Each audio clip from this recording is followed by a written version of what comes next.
Café com Deus Pai. É um livro que tá todo mundo lendo porque tá na moda, todo mundo postando nos stories. Ah, manhãzinha, devocional, cafezinho do lado. Tem que ter o livro Café com Deus Pai. Mas espera lá, será que é um livro que vai ajudar eu e você realmente a permanecermos na presença de Deus? É sobre isso que a gente vai falar aqui hoje, porque na nossa caminhada cristã, nós não podemos fundamentar nossa vida em apenas um livro, a não ser que ele seja na Bíblia. E o Café com Deus Pai, como qualquer outro livro cristão e até outros livros que existem por aí que são tirados da Bíblia, ele também foi escrito baseado na Bíblia. Mas será que ele vai nos ajudar a permanecer na presença de Deus? E antes que você me pergunte, não, eu ainda não li esse livro, não sei do que se trata, não sei o que se passa dentro desse livro, né? Mas eu acredito que é um livro ali voltado mais para devocional, porque eu vejo muitas pessoas falando sobre ele em devocionais, postando ali na manhãzinha, principalmente as mulheres, Café com Deus Pai, é uma xicarazinha de café do lado assim, e o livro aqui.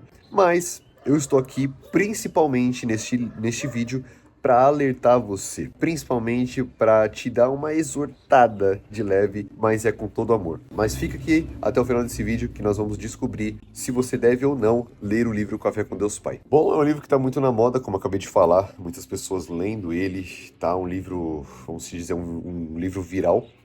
Mas o que eu preciso falar para você aqui, já quero começar dessa forma. O café é com Deus Pai. Mas não adianta você tomar café com Deus Pai e na hora do almoço e na hora da janta você se esquecer do Deus que você tomou café. Essa é a primeira exortação que eu quero dar aqui para você nesse vídeo. Talvez você tenha pastor, talvez você tenha líder, e eu não tô aqui para ser o seu mentor. Eu tô aqui para somente conscientizar você. Não adianta você tomar café com Deus Pai e na hora do almoço e na hora da janta você se esqueceu do Deus que você tomou café. O que eu quero dizer com isso? Eu quero dizer que não adianta você ler um livro Café com Deus Pai e achar que isso vai transformar sua vida. Pode ajudar você a desenvolver um relacionamento com Deus? Pode. Só que o evangelho, meus irmãos, não mudou. O evangelho de Cristo, o evangelho do reino, ele continua sendo: aquele que quiser vir após mim, tome a sua cruz, negue a si mesmo e siga-me. Eu não tô falando que o livro Café com Deus Pai é um livro ruim. Muito pelo contrário, como eu falei aqui, eu não tenho nem esse poder de falar se ele é bom ou ruim porque eu não li. Então eu não consigo falar para você. Mas as pessoas, elas acreditam que ao ler um livro como esse, elas vão ter a vida delas transformadas, quando na verdade isso não é uma verdade. O que vai determinar se eu e você nós vamos viver uma vida reta aos olhos do Senhor se chama obediência e prática. No livro de Tiago, a Bíblia fala que aquele que lê a palavra de Deus, mas não a coloca em prática, é semelhante ao homem que se olha no espelho e logo que se vira, se esquece da sua aparência. Como assim? É que nem aquela parábola lá do semeador que saiu a semear. Algumas pessoas, elas ouvem a palavra, só que alguma coisa faz com que ela esqueça da palavra. Então, entrou por um ouvido, saiu pelo outro. Outras pessoas, elas ouvem a palavra, faz efeito nela na hora, só que depois que ela saiu da igreja, depois que ela parou de ler o livro, não tem mais efeito aquilo no coração dela. Então ela começa a esquecer. E também tem a outra pessoa que é a boa terra. O coração dessa pessoa é uma boa terra. Como assim? Ela é uma pessoa que ouve a palavra e ela coloca em prática. Então Deus começa a cumprir nessa pessoa as promessas dele, e ela começa a dar frutos a 30, a 60 e a 100 por um. Então, o que vai diferenciar se nós vamos viver a vida cristã de uma forma reta, de uma forma que nós realmente devemos viver, não é o livro que você vai ler. É se você vai aplicar aquilo que está escrito naquele livro. E a mesma forma na Bíblia, principalmente. Muitas pessoas que estão lendo Café com Deus Pai agora, elas não leem a Bíblia, elas não oram, elas não jejuam, elas não levam uma vida de santidade e de pureza. Como eu estou falando aqui, não estou generalizando, estou falando a maioria das pessoas. São pessoas que cometem os mesmos pecados todos os dias, são pessoas que não se arrependem, e o Evangelho de Deus é: arrependa-se e se converta. O Evangelho de Deus, ele não está aqui para convencer você de que Jesus Cristo é a melhor saída. E o Espírito Santo, ele convence, mas o plano de Deus não é te convencer. Deus não quer vender uma ideia para você. Deus, ele quer que você se converta. Se converter é mudança de rota, é transformação de vida. Livros como Café com Deus Pai, livros que são tão, vamos dizer, longe de ser confrontadores, acredito eu, porque muitas pessoas estão lendo, e quando muitas pessoas estão gostando, significa que tem muito pouco confronto. Quando não tem muito confronto, quando não tem muita cajadada, dizendo numa linguagem mais profética, as pessoas, elas acabam por adquirir. Por quê? Porque não só livros, mas igrejas também, células, que não tem muito confronto, que não tem muita repreensão, que não tem muita correção de vida, essas pessoas elas acabam por gostar disso e acabam frequentando lugares, comprando livros assim, cursos também, porque aquilo não confronta elas. Mas o confronto que vai transformar a minha e a sua vida.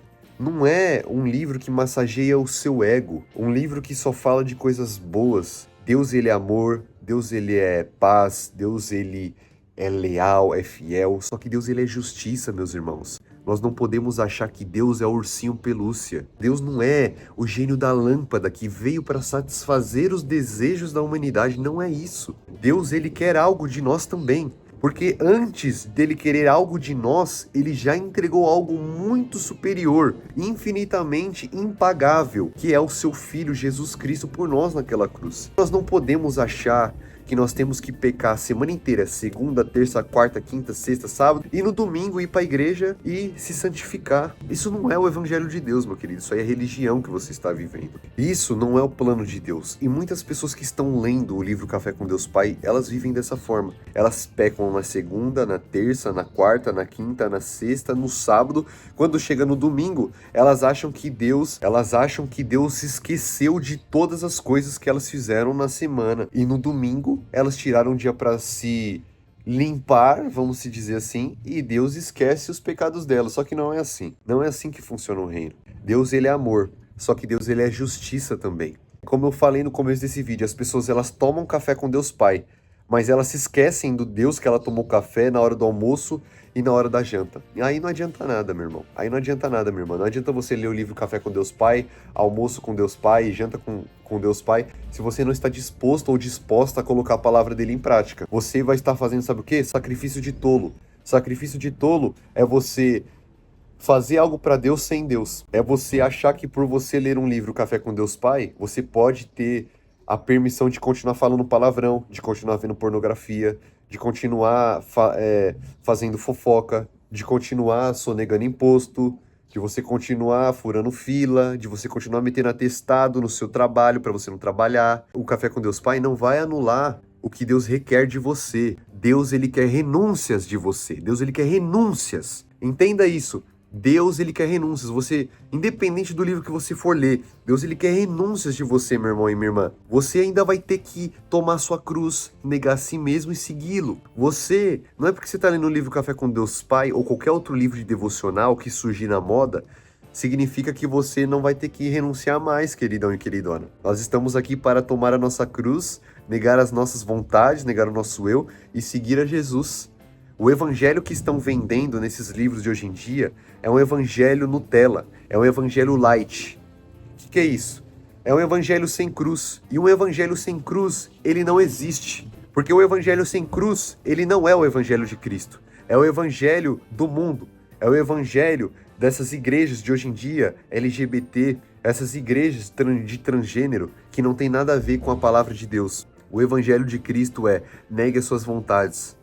Vai ter aflições. Jesus, ele disse: no mundo vocês terão aflições, mas tenham bom ânimo, porque eu venci o mundo. Jesus, ele não está prometendo uma vida para você sem aflições e sem dificuldades, mas ele também está prometendo para você uma vida em abundância. Ele está prometendo para você que ele já venceu o mundo. E se você estiver nele, você já venceu o mundo também. A gente não pode achar que o evangelho é um conto de fadas. A gente não pode achar que o evangelho é uma brincadeira. É apenas um hobby ir para a igreja de domingo, sentar a bunda na cadeira, ouvir a palavra do pastor, chegar em casa e continuar falando palavrão. E continuar nos mesmos atos. O evangelho de Deus, meus irmãos, ele foi feito para ser levado a sério. Ele não foi feito para ter simpatizantes. Porque muitas pessoas que leem o Café com Deus Pai, por exemplo, ou qualquer outro livro, como eu estou te citando aqui, e apenas leem, mas não colocam em prática, são apenas simpatizantes da fé. Simpatizante da fé é aquele que frequenta as igrejas, aquele que frequenta os cultos, às vezes até faz parte de uma célula. Só que na hora de colocar em prática aquilo que ele aprendeu na célula, na igreja, ele não coloca. Ele continua nos mesmos atos, nos mesmos pensamentos. Ele não deixa Deus fazer uma transformação na mentalidade dele. Por quê? Porque ele até simpatiza com Deus. Ele até ama Deus, mas ele não está disposto a manifestar esse amor por Deus. Ele não está disposto a sacrificar algumas coisas da vida dele por causa de Deus, porque ele ainda está preso nas coisas dessa terra. Então, eu não sei se o livro Café com Deus Pai é bom, eu não sei se o livro dele é ruim, eu não sei, mas eu tô aqui para te falar, irmão, não seja como a maioria das pessoas que leem esses livros, que lê o Café com Deus Pai, mas continua se esquecendo dele na hora do almoço e na hora da janta. Se você quer ler o Café com Deus Pai, começa lendo ele com o seguinte entendimento: eu vou ler o Café com Deus Pai, mas eu vou levar ele na hora do almoço, na hora do meu trabalho, na hora da academia, quando eu estiver treinando, quando eu estiver dirigindo o meu carro, quando alguém me fechar na hora do trânsito, eu vou continuar com Deus. Porque o Café com Deus Pai é para ser seguido durante o dia inteiro. Não é só na hora da manhã, não é só na hora que você acorda para você colocar no Instagram, para você colocar nos seus stories. É para você levar Deus a sério em todos os momentos. Então, se quiser ler esse livro, leia. Talvez um dia eu leia também ele. Mas, principalmente, se você quer ler o Café com Deus Pai, leia a Bíblia também. Leia a Bíblia. Porque a Bíblia, ela foi a inspiração para o Café com Deus Pai. Os outros livros cristãos são muito importantes, sim, livros de devocionais, livros de avivamento, livros sobre jejum, livros sobre oração, livros sobre evangelismo são ótimos. Mas não adianta você ler o Café com Deus Pai ou qualquer um desses livros que eu falei e não ler a palavra de Deus. A palavra de Deus é o nosso alimento. A palavra de Deus é o que vai nos fazer saber o que é a palavra do Senhor e o que é uma heresia. O que são a vontade de Deus e o que não é a vontade de Deus. O que nós devemos fazer e o que nós não devemos fazer. Se você está lendo o Café com Deus Pai, é a sua obrigação como cristão ler a palavra de Deus. Então se for para ler o Café com Deus Pai, leia o almoço com Deus Pai também e a janta com Deus Pai. Se gostou desse vídeo, é uma exortação. Eu sei que muitas pessoas não gostam de vídeos assim, e eu particularmente não tô nem aí, porque eu não tô aqui para pregar o que você quer ouvir. Eu estou aqui para pregar o que você precisa ouvir, porque eu não tô fazendo isso daqui para te afrontar. Eu estou te confrontando porque eu amo a sua vida, meu irmão e minha irmã. E eu espero que você tenha maturidade. Eu estou aqui para conscientizar você com todo amor. Embora você não goste, ou se você gosta, glória a Deus por isso. Se você não gosta, eu não posso fazer nada, mas eu preciso falar isso para você. Você precisa se arrepender dos seus caminhos. Eu não sei a vida que você leva, eu não sei se você é praticante da palavra de Deus ou se você não é praticante da palavra de Deus, mas eu tô aqui para te conscientizar e para te relembrar. O evangelho não é uma brincadeira. O evangelho de Deus, ele foi feito para ser levado a sério. Jesus está voltando. E você ler Café com Deus Pai não vai te levar para a salvação. Você precisa ler a palavra de Deus e não só ler, mas praticar. Então, entenda isso, essa mensagem que eu tô passando aqui para você, como um ato de amor a você. Eu não posso vir aqui e saciar o seu ego, massagear seu ego. Eu tô aqui para te falar a verdade. E eu falo a verdade porque eu te amo. E sabe quem que é a verdade? Deus é verdade também. Então, se você não gosta da verdade, provavelmente você não gosta de Deus e por isso você não vive a palavra de Deus. Mas se você gosta da verdade, então que bom, porque você está recebendo esse vídeo como uma exortação com todo amor. Eu espero que neste ano de 2025 ainda você viva algo extraordinário no Senhor. E se você ouvir a voz do Senhor e obedecer, como diz em Deuteronômio 28, as coisas irão cooperar para o seu bem. Porque todas as coisas cooperam para o bem daqueles que amam a Deus e são chamados segundo o seu propósito. Se você ama a Deus, se você ama a verdade, então as coisas vão cooperar para o seu bem. Sejam elas ruins ou boas, difíceis ou fáceis, vão cooperar para o seu bem. Que Deus te abençoe. Se você gostou desse vídeo, se inscreve aqui no canal, comenta o que você achou, quais tipos de vídeos que você gostaria de ver aqui, deixa o seu like e Deus abençoe. Até o próximo vídeo.